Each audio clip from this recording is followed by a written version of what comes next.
Good evening, one and all, and welcome to another episode of Two Old Guys in their 50s and 60s talking Old? Who about are you calling old? talking about the 70s and 80s. Yes, it's us again. And so here we go. My buddy Al and I, Javier, will talk about basically tonight's topic is going to be the second half of what we did 2 weeks ago, which was we did the last time, if you remember, we talked about pretty much almost every kids cartoon, and we didn't have time for any of the kids live action shows, so we figure we'll dedicate today to that. And by the way, 3 weeks ago when we did the Cars, I forgot who it was. It might have been Mitchell. It might have been I forgot who it was that mentioned it just at the very last moment. And I can't believe we didn't mention that when we were talking about old cars. So I'll go ahead and mention it now. The high beam clicker on the pedal. Yeah.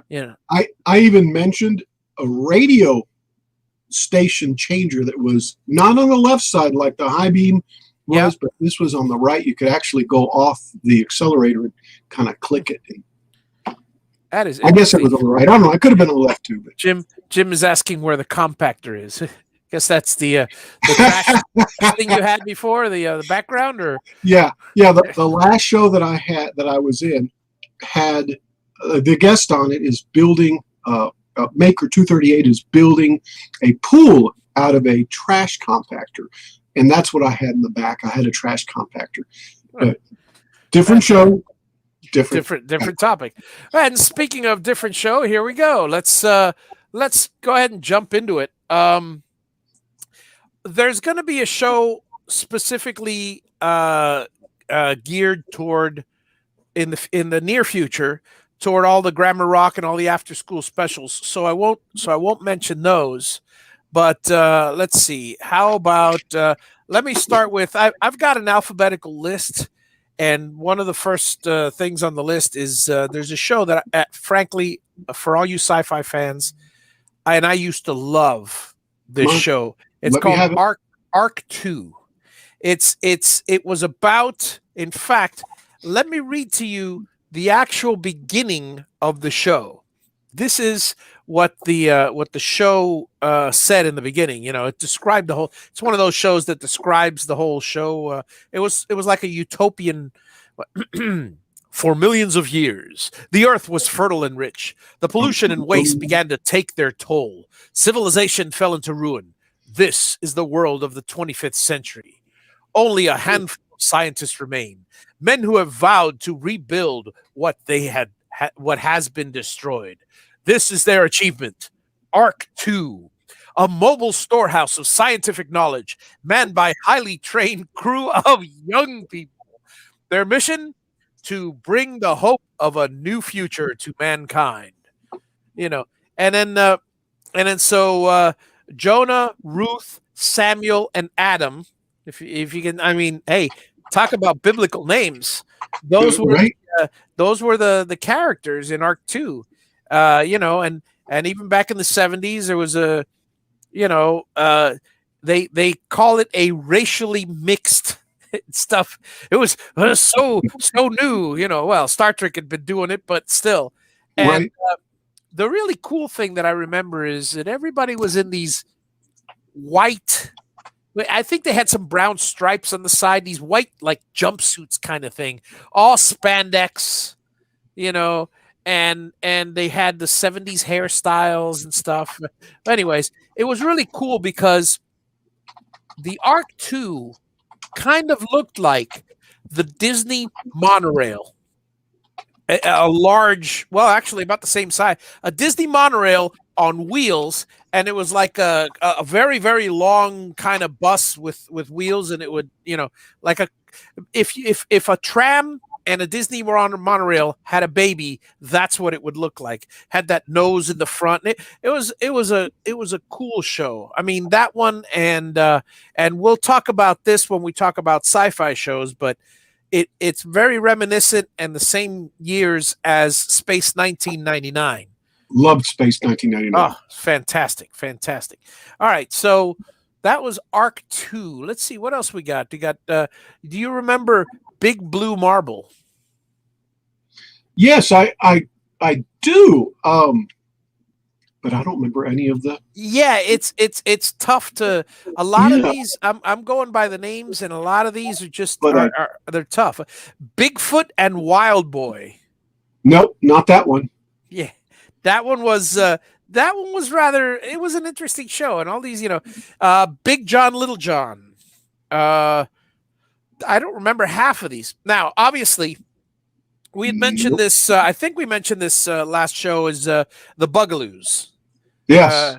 The Bugaloos is another one, and they're in the air and everywhere, flying high, flying wide. It was a great show with, and that's the one that had Martha Ray in it, and it aired.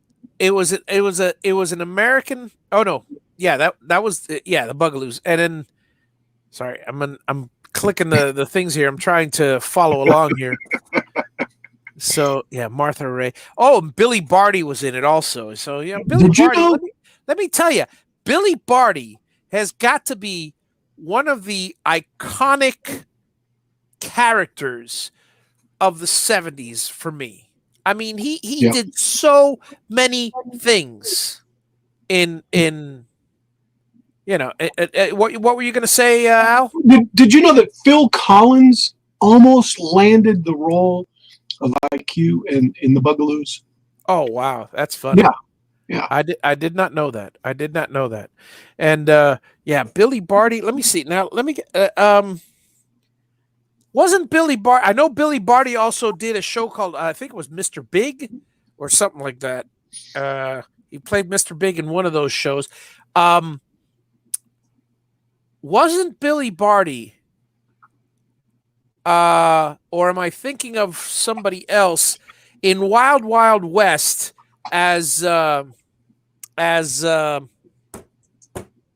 my God, the name slips me. He was guys, help me out here. Hey John, how's it going? Good evening. Good to see you, Chris, Jim, and Mitchell, of course. Hello, Mitchell. Good to see everybody.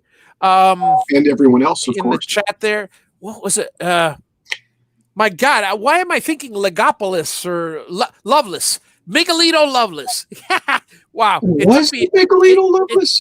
Was he Miguelito Loveless is my question. Because I'm trying to remember. Let me see. Well. It doesn't come up as that. Okay, hang on a second. Who played Miguelito Loveless in Wild? See, here's the thing. There were 2 Wild Wild Wests and 2 Miguelito Lovelaces. So the original one, Michael Dunn, that was the guy's name. Yeah. Michael Dunn. He was another famous trying to be politically correct here, famous little person. He was also Sigmund in the Sea Monsters. Yes, he was. Mm-hmm. No, it was he was Sigmund. That's right. Billy Barty is just, he played so many iconic roles. It's amazing. It's amazing. I mean, like now, well, let's see. The next one on the Price is Right. Hang on a second. Here we go. Blinkies Fun Club. Again, some of these I just don't remember. Stop me if you remember any of these. Boomtown. That's a 56 TV series. The Bozo Show, obviously, we remember. Oh, yeah. The Bozo Show, I even talked about it last time. Yep. They had the magic arrows that would point in the audience to different spectators, and then they would pick these guys, and then they would come up to the front, and the one show, the one thing that they did the most that I remember, they had buckets in front of them, and they had to drop or throw a ball in the buckets, and it was these kids or whomever, and they would drop the balls. And I don't know if the two actually were the same I don't know, game or whatever, but I definitely remember the tips and the tips only of the magic arrows. Anyway. By the way, another series, children's show that aired in Nickelodeon, 79. That was a little after I was already, 79, I was, just jumped into high school. So the Candy Apple News Company, Captain Jim's Popeye Club. Wow. Captain 11, Captain Chesapeake, Captain Cosmic. Where are you getting these from? I've got a huge list of these things. Now, Captain Kangaroo, we remember. Yes. We mentioned it before, and it's Mr. Green Jeans and the Moose and all that. Mr. Goodbody. Did I get it right? What was Mr. Goodbody? Oh, I don't know. I'm trying to recall. In 1980, John Bernstein slipped into a unitard that was covered in human organs to become Mr. Goodbody in the late 70s. The character became a fixture on the Captain Kangaroo show. Eventually, what a trip! PBS gave him his own series. He was kind of a Horseshack guy with an exposed colon. Yeah, Slim Goodbody. Yeah. Slim Goodbody. Yes. Slim Goodbody. Yeah. Yes. Yeah. Let me see. There was a puppet called Artie. There was Debbie, Mr. Baxter. It's just, there was just so many different. I think one of my favorites. There was the Banana Man. It was just. Talking about Banana Man. Yeah. Do you remember? And I know you do, the Banana Splits Adventure Hour. Of course. 1 1 banana, 2 banana, 3 banana, 4. Man. 4 bananas go on the Banana Split Show. La la la. Exactly. The tra-la-la song. Yes, exactly. La.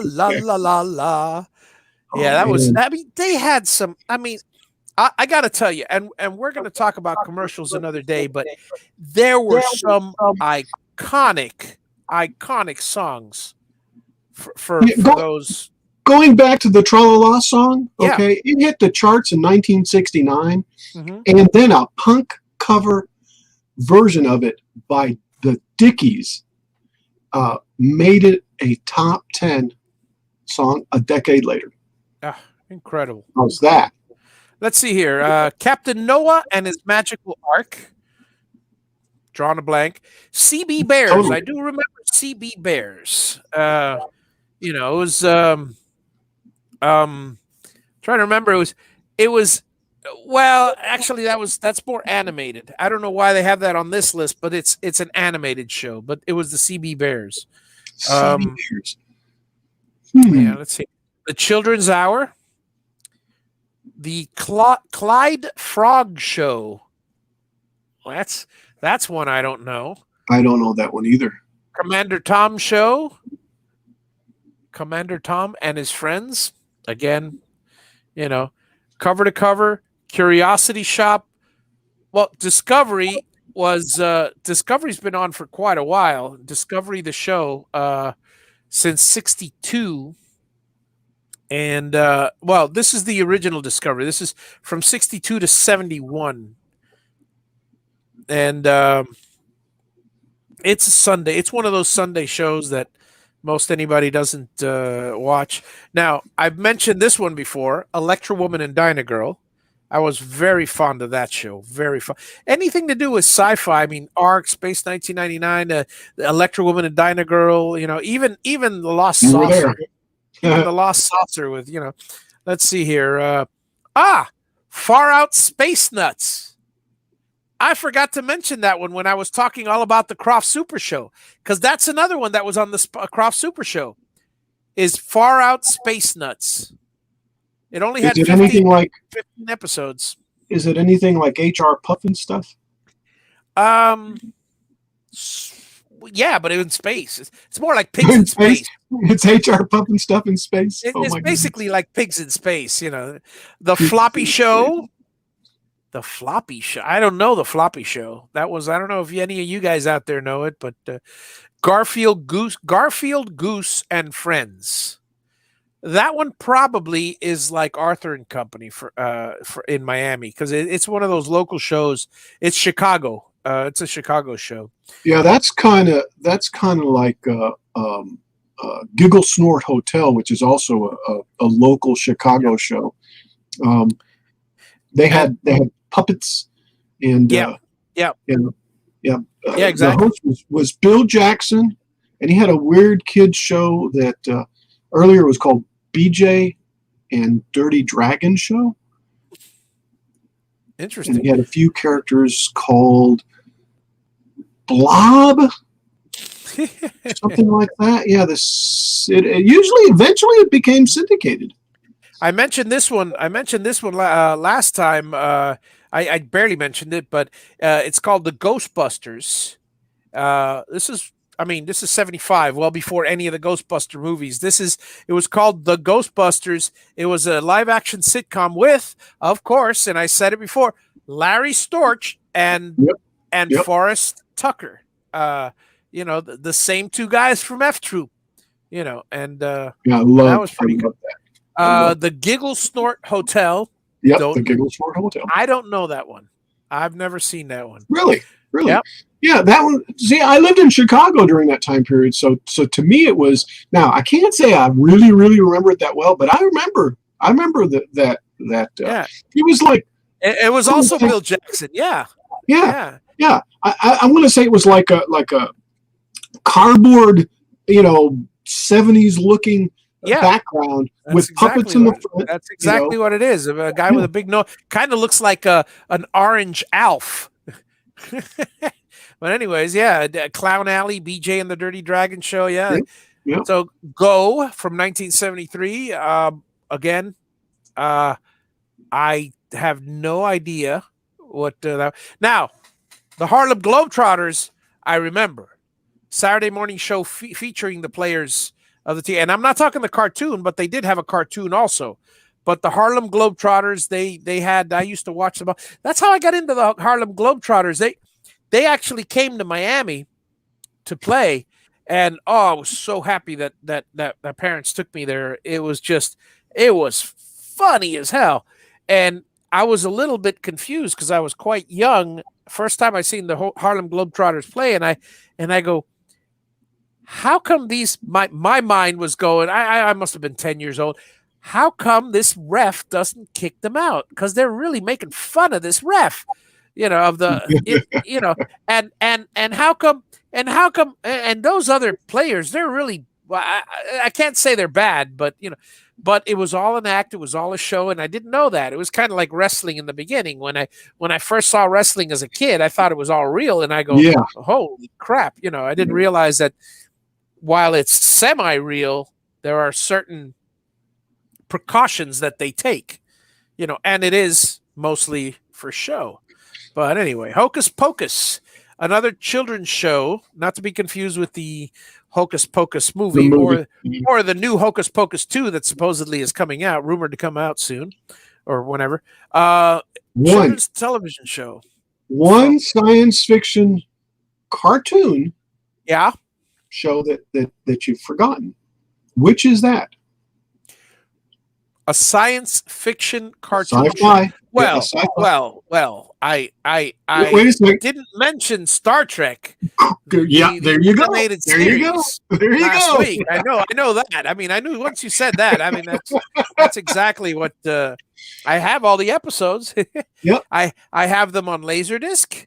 I have them on VHS, and I have them on in digitized form. So the actual cartoon, the actual animated series is kind of like the bridge, no pun intended, between the original series and then the movie universe. Yes. I've always thought of it that way. And funny enough, there are a lot of other, and people don't realize that there are a lot of other shows that did that as well.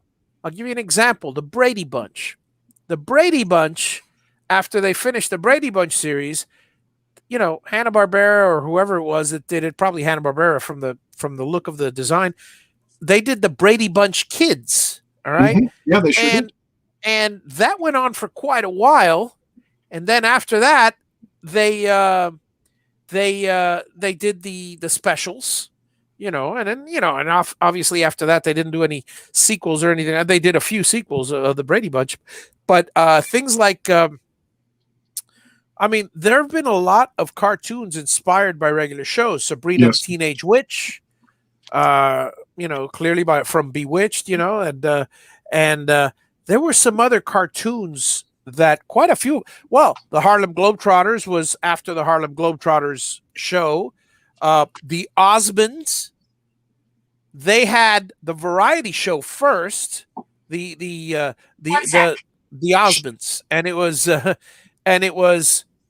the six of them. It was not Marie, but it was all the other Osmonds. It was Jimmy, Donnie, and the rest. I remember Jimmy because he's the youngest, and obviously Donnie. I got to tell you something, and this is you know how with Russ's show you have Woodshop Confessions. Oh yes. Well, we're gonna have our own nostalgia confession. I'm gonna have a retro confession here. I remember vividly in 8th grade. What do you want? We had to fill out this. My mom had this memories book, and they put a bunch of stuff in there, tests and report cards and all that stuff from school, and they had a whole series of questions. And my little OCD part, just decided to fill in all those questions. One of the questions was, what do you want to be when you grow up? And I actually put down, get this, a superstar like Donny Osmond. And now, mind you, to me, in my head, in 8th grade, there was a major difference between a star and a superstar. Donny Osmond was a superstar. But all the rest of the people in movies and stuff, they were just stars, So, and somehow that was how my brain was filtering things and stuff, and it's like it's amazing because he was a handsome teenager when I was just this little kid. Now, the guy, he's still an amazing performer, and when you look back, it's amazing. He's God knows how many years older than me, and he looks like he's 20 years younger. Yeah. Than both of us put together. Does he still have the hair? Yes. I'm gonna have to go look for a picture. Oh, recently, for you folks that didn't see it, I watch. I binge watch the. What's that? Not the Sing Off. Is it? Which is the one with the Masked Singer? The Masked Singer. The Masked Singer. And I enjoy that show because it's fun to guess and all that. But in the end, it's fun to see the celebrities I'll say this: I did not appreciate. I appreciated Kermit when he came out in one of the. He was the Masked Singer in one of the episodes. Kermit was? Really? Kermit was. However, one thing that's always bugged me about him is it wasn't the prior Steve Whitmore that did the voice. Because Steve Whitmore, I don't know if you know the whole history, but after Jim Henson died, Steve Whitmore for numerous years did the voice of Kermit the Frog. No, I didn't know that. And Steve Whitmore, for the longest time, he was Kermit the Frog. And then I don't know what happened, but basically he got kicked. He got sent to the road. He had, I guess, artistic differences. His feeling was, you have to embody the frog. You're not a character. You are the frog. That kind of, and he was good. And then the new guy, it's like anything else. I guess it takes you used to, I can't fault him. I forgot what his name is. I don't know what his name is, but I'm sorry. It's as usual. It's executives that make stupid decisions. We've seen that time and time again. And don't get me started. Don't get me started on what's that? Matt Vogel is his name. Matt Vogel is that's the latest one. That's the current. Yeah, and I mean he's a good guy, I expect, but you know, he does not have the voice, you know. Then again, Steve Whitmore kind of didn't have the voice of he does. Steve is closer to Jim Henson than Matt is to any one of them. And so much so that I always thought the last 5 or 6 years that that they didn't have any new since the Muppet Show. They didn't have any new Muppet Frog stuff. Yeah, I mean, new material, Kermit stuff, because Jim Henson died. Right. I didn't realize he died over 20 years ago, and Right. 25, 30. I don't know, however long it's been. My favorite saying of Kermit is "Hi ho, Kermit the Frog here." You know, that was to me that was the embodiment of Kermit. Absolutely. Let's see, where were we? We were here on letter H. Hot Dog, Hodgepodge Lodge, Hotel Balderdash. I don't know any of those. Here's one.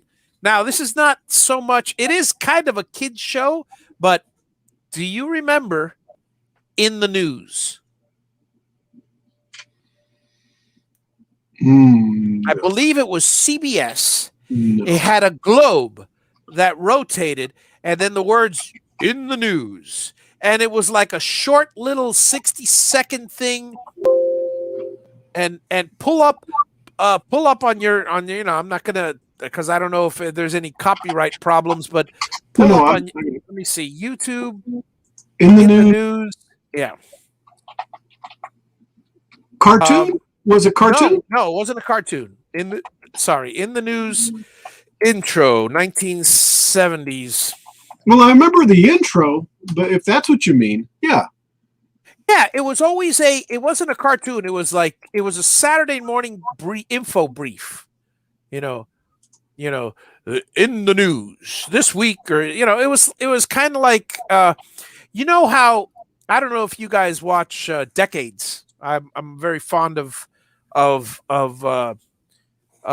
Decades with Bill Curtis and that stuff.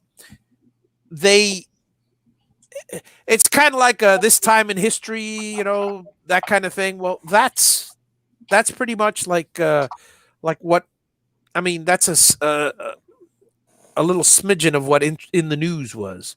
Yeah, Donny Osmond does. Mitchell, I agree. Donny Osmond still looks great.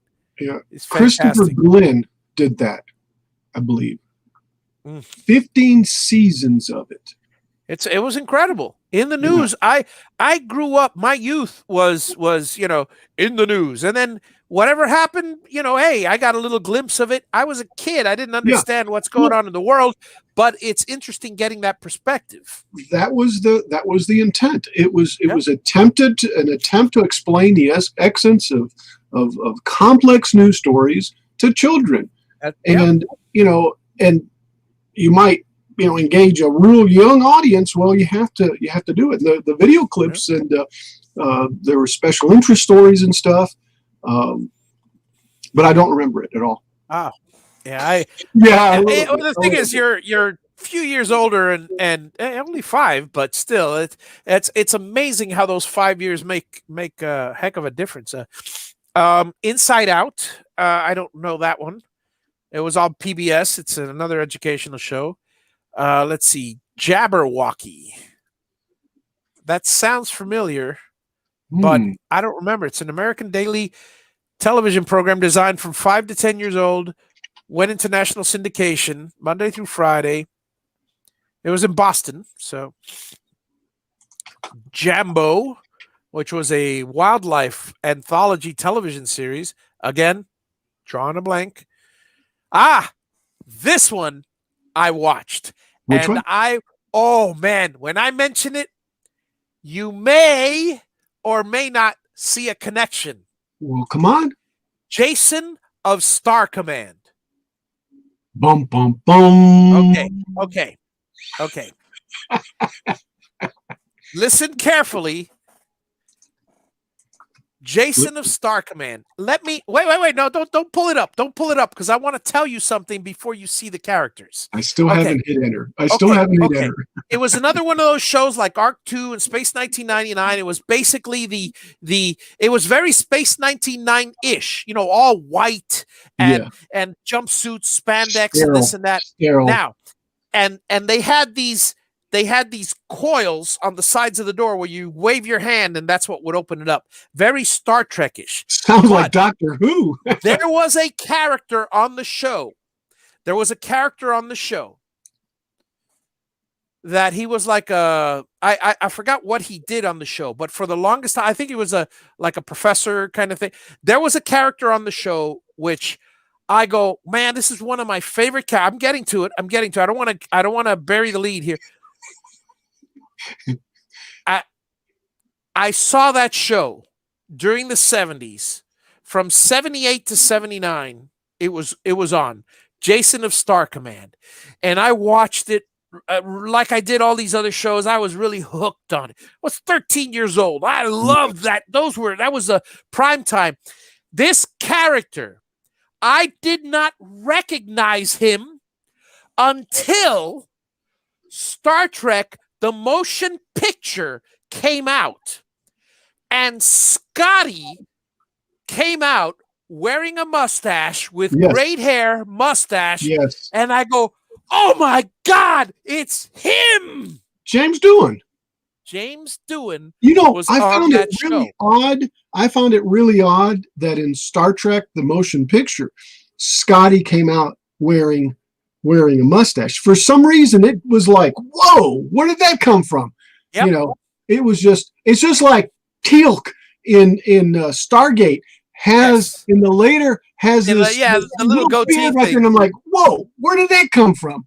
So can I hit enter? He played Commander Carnarvon, and I mean, it was only 28 episodes, the whole show, and he played 16 episodes.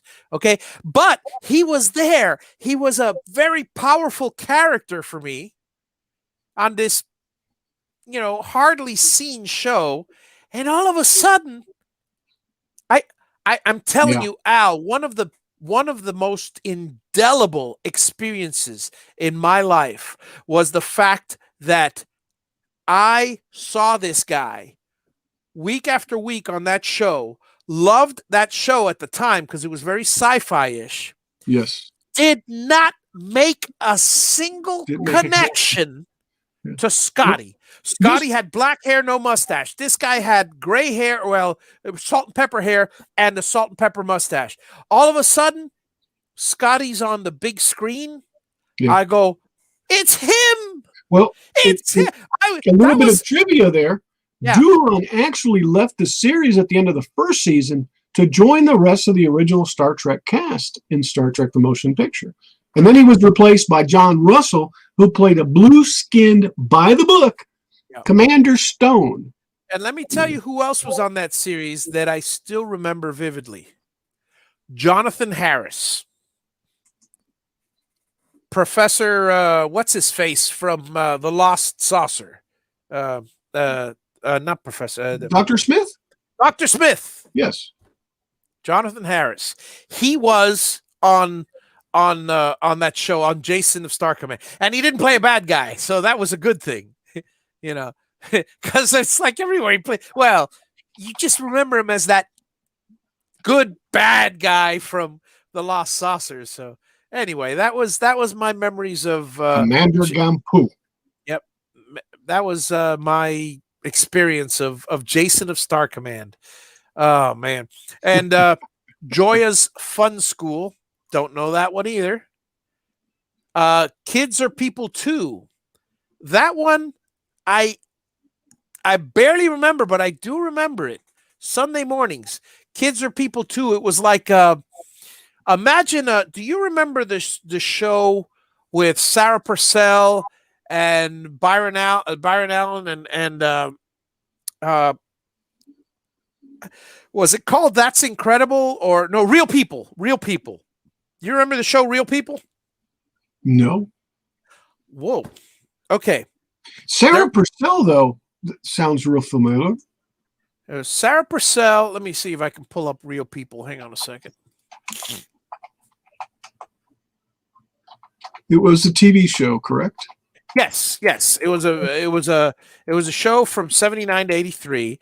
And about the same time, they had this show for kids. It goes Kids Are People Too. But Real People was these guys were fantastic. They had Sarah Purcell. Give me a sec. Pull it up here. Skip Stevenson. He had that hair, that typical hair of the 70s, just everything, down. Let's see. Byron Allen. Byron Allen, right? John Barber. Let me see. I didn't remember Jimmy Breslin. Let's see. There were others here. Fred Willard was on the show. Fred Willard of Martin Mull and Fred Willard, Fernwood Tonight. Yes, definitely, Fred. I mean, well, Fred Willard from Babylon 5. He played what's her face? Claudia Black's dad. What was her name? Vala's. He played Vala's dad. Anyway, let's see who others. Tom Logan, Cassandra Peterson. There was some good. Peter Billingsley. There, it was a really good show. I liked that show, but it was basically a news program, if you will, but for kids. Not for kids. That one was for adults. So that one I'm straying a little. There's our little segue of the night. We always have one segue or two. Gotta have segues. Gotta have our segues. But yeah, that one was a good one. Real People. Well, anyways, getting back to Kids Are People Too. Kids Are People Too was one for kids. It was basically kids, and there's been a lot of shows since then like that, where kids are anchors and they talk about news and stuff like that, and it's all special interest stories. That's what Real People was. All special interest stories. All of a sudden, I don't know why, but who popped into my brain? I don't know where my brain made this connection, because it's completely non sequitur. But I remember Stuart Pankin. Do you know who Stuart Pankin is? Stuart Pankin.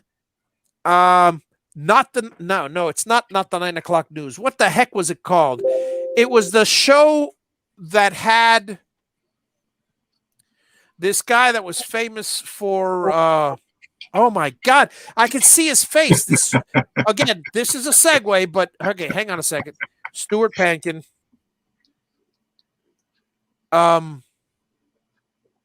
Give me a second and I'll pull his let me pull his IMDb up, because right now I am drawing a blank, and it's a show from the 80s or 70s or 80s. Stuart Pankin is a 5-time nominated Cable Ace Award winner for HBO's award-winning series, Not Necessarily the News. Not necessarily the news. I keep thinking not the 9 o'clock news. It's Not Necessarily the News. Yeah. That was it. Now, in Not Necessarily the News, if I can expand on Not Necessarily the News, if I could find it. What? Oh, I'm still in the 90s. Hang on a second. Let's go back here. Wow, he's done a lot of stuff. And he has. And I've seen him in a lot of stuff. He's one of those characters that, I know him. I know his name because of not necessarily the news, because they would put his name up on there. You know who else was in 9 o'clock news? Who made the? Hang on, not the. Who else was in Not Necessarily the News? As soon as I find it, I'll tell you. Because the problem is, give me a list of the people, and I'll tell you. There's this guy. I could see his face. He made these definitions that were not that, definitions of words. Oh my God, I forgot what it was called. Here we go. I found it finally. Oh my God. 83 to 90. Okay, so Not Necessarily the News. Yep, here's the cast. Lucy Webb Mitchell. Rich Hall. made this skit on not necessarily the news, and I'm trying to find out what he's written a couple books. Oh, what? Hang on, Rich Paul books.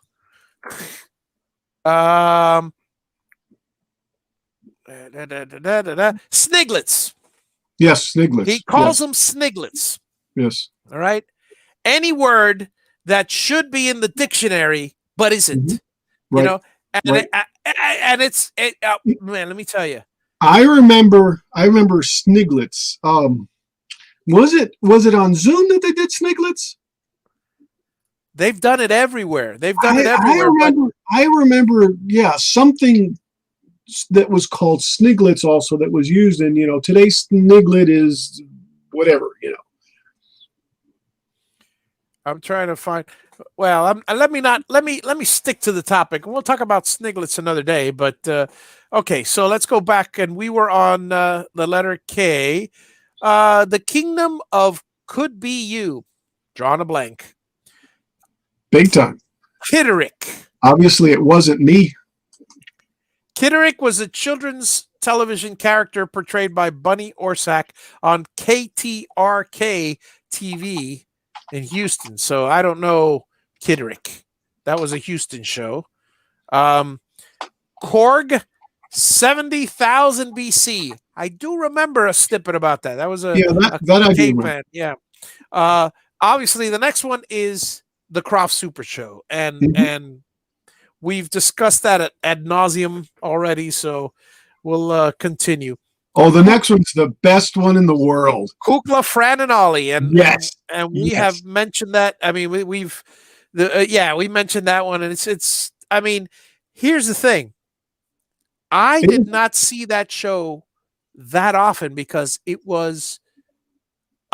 The end of Kukla, Fran, and Ollie happened at the beginning of my. Or the airing of it happened. I was too young. Yeah, it was 47 to 57 actually. But it was aired later because clearly you saw it, you watched it. Yeah. I watched it, but I must have been 8 years old, 7 years old, even. We have something very, very much in common with Kukla, Fran, and Ollie. Do you know what that is? Tell me. The show did not have a script. It was totally ad-libbed. Totally. They were YouTube ahead of their time. That's right. In 43, look at that. Land of the Lost. Yes. Now that is one of my all-time favorite. I mean, let's put it this way. There are a few shows like Space 1999 and Land of the Lost that I have the entire series in my media library because it is that nostalgic for me. It was only 3 years, but the really cool part about Land of the Lost, and first of all, I enjoyed the show when it was aired, and I didn't think anything of it because it went on from 74 to 76. I watched it from 4th grade to 6th grade. Mm-hmm. Okay. So there's my, or 5th through 7th, whatever. I enjoyed it. I loved it. I watched it again, in elder years. And then recently, and I don't mean recently, I mean maybe 15 years ago, 10, 15 years ago, I got nostalgic and I rewatched it over and over, and I really enjoyed it because let me share you a little experience. My father and my brother and I used to watch that show. My dad was just sitting, and it was one of the few children's shows that he enjoyed because it wasn't so much. It was a little bit more, but he just found it funny because he was into Godzilla and those type of claymation type of stop motion models, right?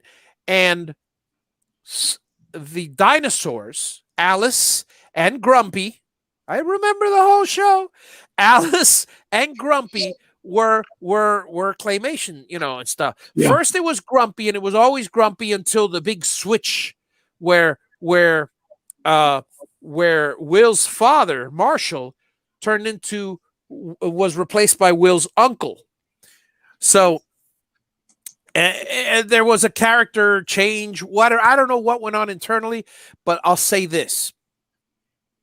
It was a fascinating revelation when I saw it as an adult because of this. I mean, this is kind of a blow your mind kind of thing. If you watch the whole series, and one of the things that happens is the slee stacks, which my dad would call salisatraca. Salisatraca. Yeah, salisatraca. It was kind of a half his accent and half just joking around to bug my brother. Every once in a while, my dad would go, "Hey, Chaka, come here," to my brother, and Chaka was the little monkeys. The slee stack was the big lizards with the big eyes. Anyways, if you've seen Will Ferrell's movie, you may be familiar with some of those. But the old Land of the Lost, you had the pyramids, and I was maybe that's partially what inspired me for the love of electronics. Well, it was considered the pyramids more serious. The pyramids had these crystals, and I always battered my mind trying to figure out, no, put this crystal in this thing, this crystal here, and this crystal here, and that'll control this. I knew how to place every crystal because I watched the show so often as a kid. However, what was most fascinating about it as an adult, Land of the Lost, was that they dealt with time travel. Okay. Yep. Serious. Yes. The Enid, I forgot his name, but he was the advanced slee stack. Okay.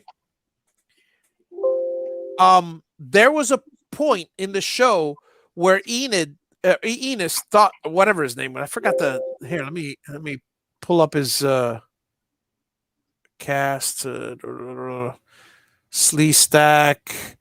I don't know. Oh, a number of well-respected writers, including, get this. Yep. DC Fontana. Oh my! Star Trek fame. Oh and my! Walter Koenig, or Koenig, whichever way you pronounce it. No, it's yeah. I've heard it Koenig. Koenig, yeah. Not Koenig. Yes. Okay, so listen to this. Here's the mind-blowing part. It was a circular show in the sense that in the first show, they find themselves marooned. Okay? Now, get this. When they leave, it was really baffling, but in order for them to leave, in order for someone to leave, someone had to enter. It was one of those weird doorway situations. Mm-hmm. I mean, for years, ever since they discovered the pylons, they were trying to get out of there, trying to go back home. And when Marshall left, the uncle came in. Well, get this.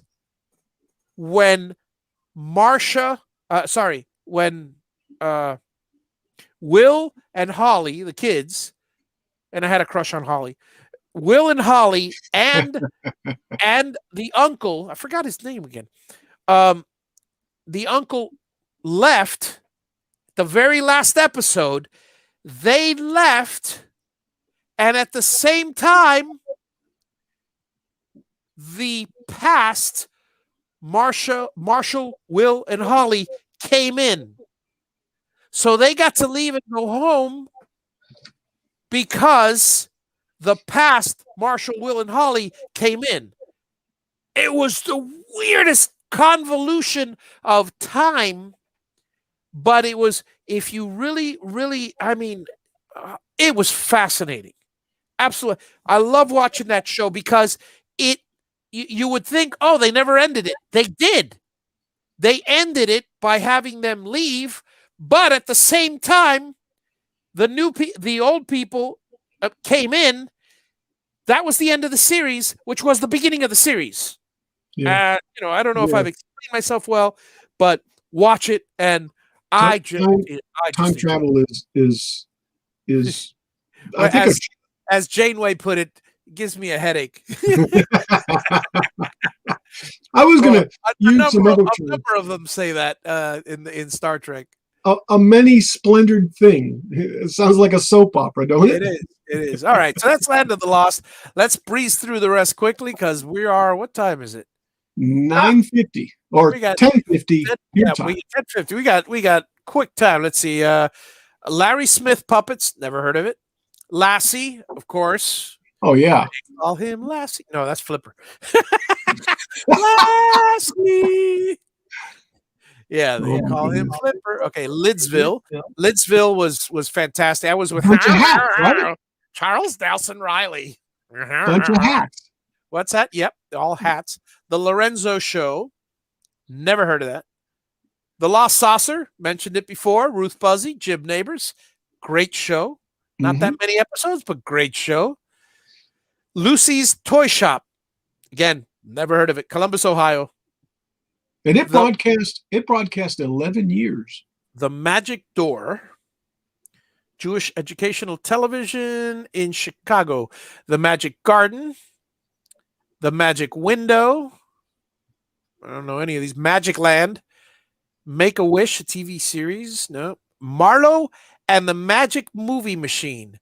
Now, wasn't that with... Oh, no, that's Marlo Higgins. I thought it was with Marlo Thomas, but I'm thinking of something else. The Mickey Mouse Club, of course. It was from it aired intermittently from 55 to 96.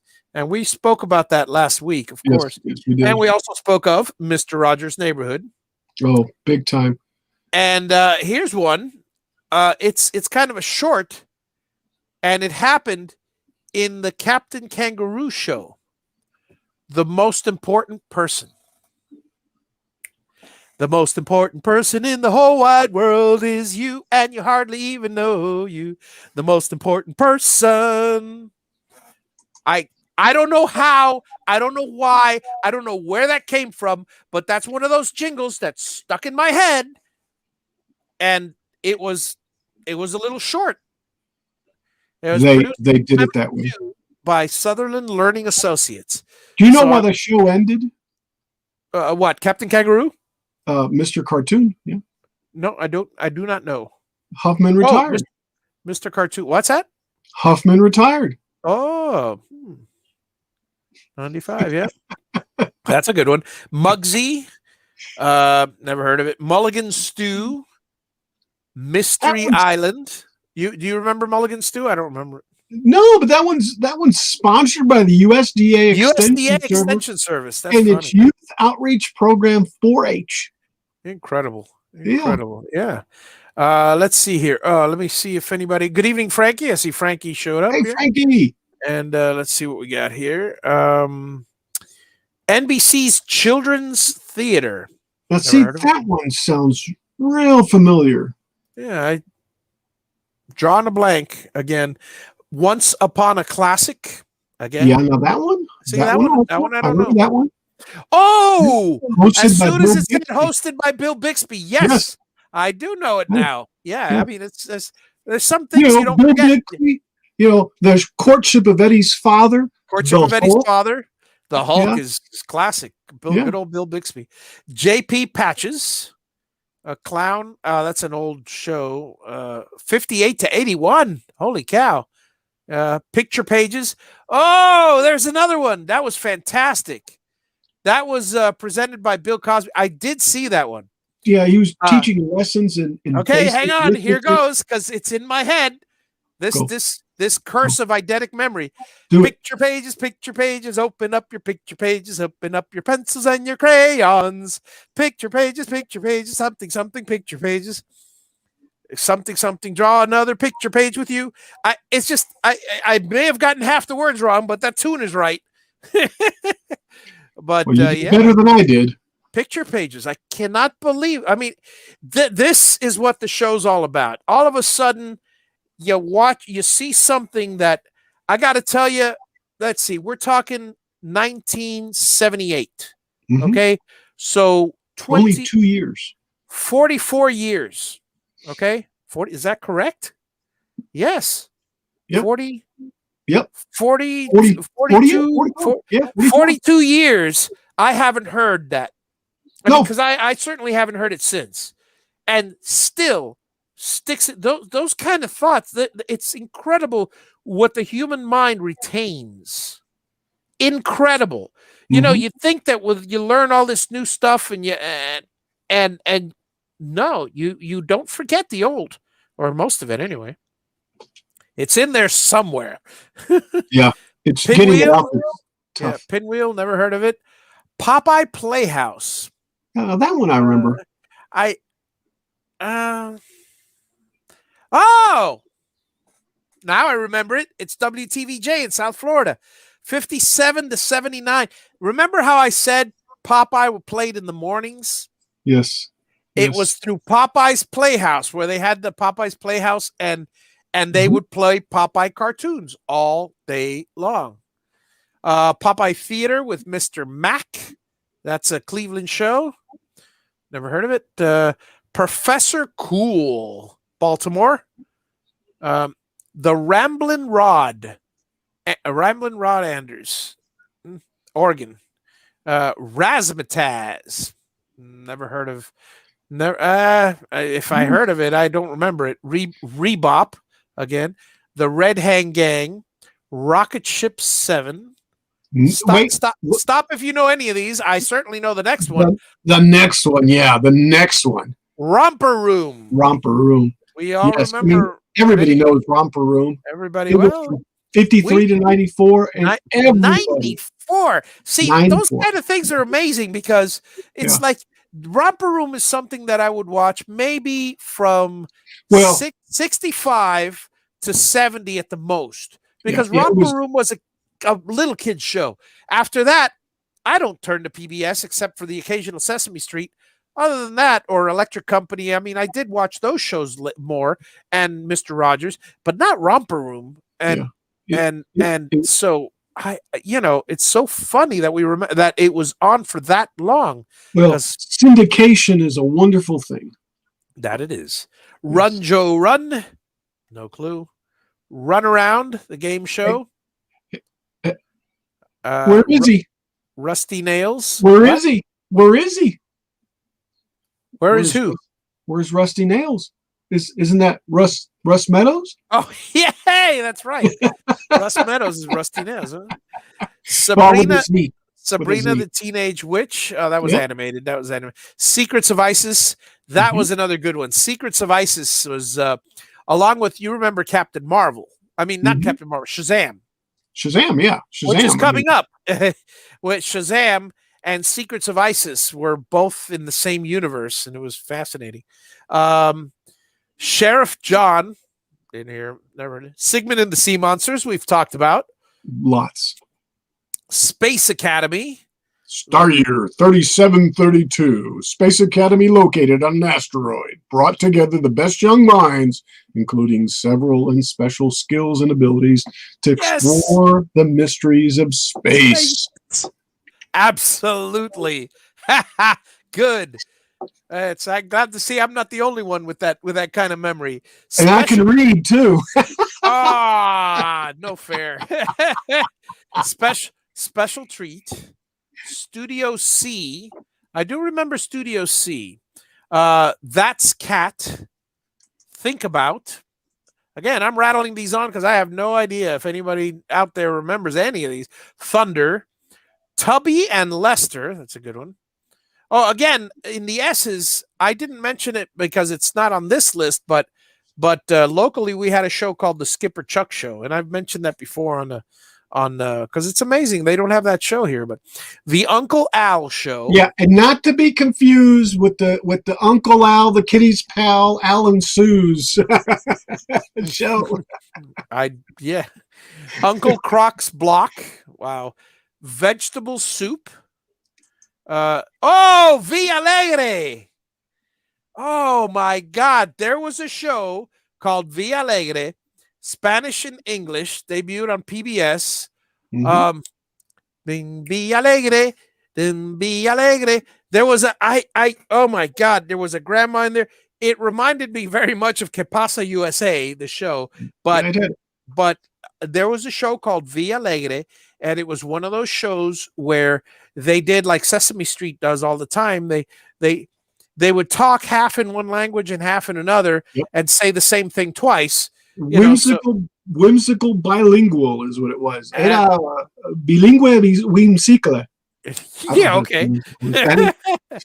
The Wallace and Ladmo Show, no clue. Watch Mr. Wizard. Mr. Wizard. Yes, Don Herpert. I remember the Mr. Wizard show. That was well before Bill Nye the Science Guy. Science. Which, of course, there's Bill Nye, and he was in the 80s. So I'm getting Mr. Wizard confused with Professor Proton, but I guess yeah, Professor Proton from Big Bang Theory. Yes. Way Out Games. Wee Willie Weber Colorful Cartoon Club. West Wind. Again, don't remember that. Willie Whistle. That's a horrible looking clown, but well, I guess they liked them. It's yeah, it is. It is. Oh my God. Winky Dink and You. Wonderama. Wonderbug. You Are There, and You Are There. Walter Cronkite did that one? Yep. Give me a sec. I'll get there now. Woodrow the Woodsman. The Right Channel, WRITE. Wanda. Again, none of these. But yes, I remember You Are There. Mm-hmm. This is Walter Cronkite. Mm-hmm. Young Person's Guide to the Orchestra. And of course, yes, last but certainly not least, come on and zoom. Come on and zoom. We're gonna give it a try. We're gonna teach you to fly. We're gonna teach you to fly high. Come on and zoom. Come on and zoom. Come on and zoom. And then little by little, they all left and they all ran away. Zoom. Yeah, those are some good shows. Good shows. And with that, folks, that wraps up our nostalgic look. Aren't you glad? Glad we are. I hope you guys got some a little bit of little firing of the neurons there for some nostalgia. I'm sure that some people actually, just by hearing the shows, went, yeah, I remember that. And my favorite part was, and would, yeah. Yep. And next week, we are going to be talking about nothing other than going to the movies. The movies. We're going to have talk you done about that in a while? That does seem like it's actual nostalgic. It does. Yeah, for those of you listening out there in audio land, and for those of you watching this not live after the fact, Memorex, as it were, which we'll get to commercials in another show. We're filming. The year is 2021, and we're still in semi-COVID lockdown. Not really lockdown, but we're emerging from it. At least most of us. I practically have. Not much has changed for me, other than the first month was annoying. Not having toilet paper. No, toilet paper didn't bother me. It was the paper towels that bothered me. Oh, there you go. Paper towel guy. But anyway, paper products. Yeah, paper products. And other than that, I never ran out of toilet paper because, frankly, we normally buy 2 weeks supply. Yeah. To a month at the most. And we just finished purchasing, and then all of a sudden there's run on all the stores, and I'm going, what the heck? Are these people crazy? Just buy your regular amount, No, so, well, it is what it is. It is. But one of the many things we'll remember in the future when we look back on a future retro show of COVID. But anyway, so we're here broadcasting, and Now, granted, I hadn't gone to the movies much. I'm 55, and I don't go to the movies that often now. I mean, my wife and I, these days and ages, I mean, this day and age, we're not kids. Kids go out to meet each other and all this, but I think movie going is substantially dropped compared to when we were young. When we were young, it was everything. It was the place to be. It was either we went out. Occasionally, we went out to a friend's house, but for the most part, it was either a friend's house, it was movies, or it was a party. Usually for me anyway, it was a church party or a group party or a school party, a school function. So, so do you remember the last movie you went to? I want to say, and when? Let's see, what kind of movies from 2019? The last one I went to was about a year and a half ago. And it was Ready Player One. I think that was it. Oh yeah, I saw that one here at the. Let me see. And I'm listening to the book on Audible, Ready Player Two. So what does that tell you? Okay, first of all, let me ask you this, because I want you to. Yes. Did you read the book or listen to the audio of Ready Player One? Yes. Okay, because it is completely different from the movie. Yes. Yes. Okay. I just wanted you to make sure before you saw. I also read Ready Player Two. So, fantastic books. In fact, Will Smith is actually narrating Ready Player Two. Will Wheaton, not Will Smith. Oh, I'm sorry. I'm sorry. Shut up, Will. Yeah. Wesley and Fresh Prince, two completely different people. So, well, anyway, the Will Wheaton also is narrating a book that I'm listening to up and down when I head up. I'll finish it off on my next trip, called Armada, which I'm finding very entertaining. Pick it up. It's by Ernest Cline, same person that wrote Ready Player One and Two. Ernest Cline, great book so far. It's called Armada. Yeah, it's fascinating. It's fascinating. I think I'll write it on sci-fi. It's a sci-fi book. It's read by Will Wheaton, and I love it. I love it. After that, I was recommended by a buddy of mine, Carlos. He has recommended. He and I have very similar tastes when it comes to fantasy, sci-fi, and fantasy and sci-fi. And he recommended the Lensman series, and I haven't read the Lensman yet, so I really want to get into that. But that's next on the list. Black Hawk Down was the one he last went to see, Frankie. That was interesting, and he slept through it. You slept through it. Wow. Oh, your girlfriend, Hendrix's girlfriend, dragged him to Bohemian Rhapsody. Nice. Hey, Mitchell said that Little Women was the last visit to the movie. Little Women. When was Little Women? I haven't. I mean, I'm trying to look and see if there's anything, because I know there was something on purpose that I went to go see in the movies in 2019, I believe. That was a 2019 Little Women. Oh, okay. Yeah. I'm trying to scroll through the movies real quick to see if Jo March reflects back and forth on her life, telling the beloved story of the March sisters, 4 young women, each determined to live life on their own terms. I want to say it was one of the Avengers movies. I want to say that, but I don't know. It might have been 2018 when I saw a movie. I know that the last movie that I remember seeing was one of the Star Wars movies. I think it was the first, the episode. It was either 3 or 7. Wait. I saw something with I don't know. I'll tell you one thing though. The last movie I vividly remembered going to see was The Internship. So I haven't never seen that one. Oh man. It's 2013. Well, I know I had to have seen something since then, probably.